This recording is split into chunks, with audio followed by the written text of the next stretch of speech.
Friends, तो आज के इस लेक्चर में आपको सीखने वाले कुछ नया। तो क्या नया सीखने वाले?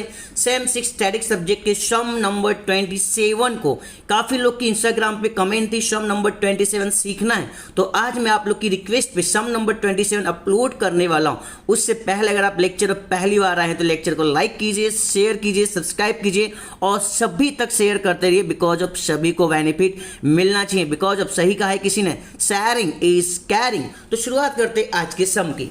इनवर्स जब भी सॉल्व करने को कहा गया हो तो सबसे पहले आपको सॉल्व करना है डिटरमिनेंट। और यहां पे मैंने राइट कर दिया डिटरमिनेंट। डिटरमिनेंट का रूल क्या होता है? क्रॉस मल्टीप्लाई करना है आपको, यानी कि चौकड़ी गुणाकार करना है। तो सबसे पहले ए का मल्टीप्लाई मैं डी के साथ कर देता हूं। तो यहां पे मुझे मिल चुका है एडी, और बीच में हमेशा क्या रहता है? माइनस एच पर रूल। ऑल द लेक्चर देखिएगा, वहां पे सब कुछ समझा चुका हूं। और बी का मल्टीप्लाई हम सी से करेंगे तो बी सी हो जाएगा, अदरवाइज सी का मल्टीप्लाई बी से करेंगे तो सी भी हो जाएगा। आपकी इच्छा, जो आपको लिखना हो। तो मैं यहाँ पे राइट कर देता हूँ बी सी, और ये इजीली मिल चुका है मुझे determinant A D minus B C. इतना होने के बाद हमें नेक्स्ट फैक्टर सॉल्व करना है, और उस फैक्टर को मैं हमेशा बोलता हूँ को फैक्टर। और उससे पहले अगर आप चाहें तो मैं इंस्टाग्राम पे फॉलो कर सकते हैं, डिस्क्रिप्शन में लिंक दी हुई है। अब यहाँ पे लिखा है को फैक्टर कैसे निकालना है वो भी समझ लेते हैं। तो सबसे पहले मैं यहाँ पे इस तरीके से राइट कर देता हूँ और पता लगा लेता हूँ इन पे साइज कितने की। सवाल की साइज क्या है? यहाँ पे 2 रो हैं और 2 कॉलम हैं, तो साइज कितने की हो गई? 2/2 की साइज होगी। जब भी 2/2 की साइज हो तो कोफैक्टर कैसे निकलेगा? उससे पहले आपको साइन याद करना होगा, प्लस माइनस प्लस माइनस। कब ऐसा करना है? जब 2/2 की साइज हो तो कोफैक्टर की ये साइन रहेगी, दिमाग में सेट कर लेना। And it is very important, बहुत हेल्पफुल लेक्चर है आप लोगों के लिए। अब हमें क्या करना होगा? सभी का कोफैक्टर निकालना। मैं सभी का कोफैक्टर तो नहीं निकालूंगा, बिकॉज ऑफ आप ओल्ड लेक्चर चेक कीजिएगा, वहां पे सब समझा दिया, बट एक सॉल्व करके बताने वाला हूं। सपोज मैं ए का कोफैक्टर निकालूंगा तो ए की पूरी कॉलम भी जाएगा और ए का पूरा रो भी जाएगा। तो आपके पास यहाँ पे क्या बचेगा? ओनली डी दिखाई दे रहा होगा। यस, तो आप यहाँ पे राइट कीजिए डी। राइट, सेम आपको बी का कोफैक्टर निकालना होगा तो यहाँ पे आ जाएगा सी। जब आप सी का कोफैक्टर निकालेंगे तो यहाँ पे आ जाएगा बी, और जब आप डी का कोफैक्टर निकालेंगे तो यहाँ पे आ जाएगा ए। आई होप आप समझ रहे होंगे किस तरीके से आया हुआ। राइट, और भी कोई लेक्चर चाहते हैं तो आप कमेंट बॉक्स में राइट कर सकते हैं और अच्छी सी कमेंट लिख करके बता सकते हैं कि आपको और कौन से लेक्चर चाहिए। अगर आपको थियरी याद नहीं होती, थियरी के कोई कॉन्सेप्ट नहीं पता चलते हैं, तो आप कमेंट में राइट कीजिएगा। मैं उसके लिए भी आपके लिए हेल्प करने के लिए रेडी रहूंगा। राइट, तो कोफैक्टर सॉल्व करने के बाद अब हमें सॉल्व करना होगा एडजॉइंट।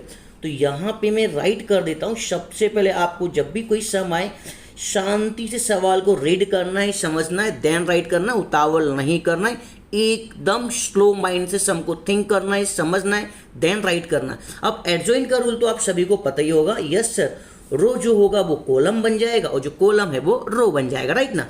तो यहाँ पे डी माइनस सी आपको किस में दिखाई दे रहा है? रो में। इसको कन्वर्ट कर देता हूँ कॉलम में। तो यहाँ पे हो गया डी और ये माइनस का सी। यहाँ पे माइनस बी प्लस आपको किस में दिखाई दे रहा है? सर हमको रो में दिखाई दे रहा है, तो आप कॉलम में कन्वर्ट कर दीजिए माइनस बी और ए। आई होप आप समझ गए मैंने एडजॉइंट किस तरीके से सॉल्व किया। अब चलते हैं हमारे सम के पास। एक्चुअली में हमें क्या सॉल्व करने को बोला था? उसने इनवर्स सॉल्व करने को कहा था। तो अब आपको क्या करना होगा? इनवर्स का फॉर्मूला याद करना होगा। तो मैं यहाँ पे राइट कर देता हूँ सबसे पहले इनवर्स। राइट ना? और इनवर्स को हम इंडिकेट करते ए ऑफ -1 से। अब इनवर्स का फॉर्मूला क्या होता है मैंने लास्ट लेक्चर में आपको समझा दिया था, नहीं याद है तो कोई बात नहीं, यहाँ पे लिख देता हूँ 1 में डेटरमिनेंट इनटू एडजॉइंट। ये फॉर्मूला आपको याद रखना है इनवर्स का। 1 में डेटरमिनेंट इनटू एडजॉइंट। तो यहाँ पे राइट कर देता हूँ 1 में। क्या आपके पास डेटरमिनेंट है? यस सर, हमने डेटरमिनेंट सॉल्व किया था। कहाँ पे? ये रहा determinant A D minus B C. तो आप डेटरमिनेंट के प्लेस पे राइट कीजिए A D minus B C into यहाँ पे क्या गिवन है? एडजॉइंट। क्या आपने एडजॉइंट सॉल्व किया? यस सर, ये रहा हमारा एडजॉइंट, हमने सॉल्व करके रखा है। तो आप यहाँ पे राइट कीजिए, क्या था आपके पास? D minus C minus B, and last क्या था हमारे पास? ए।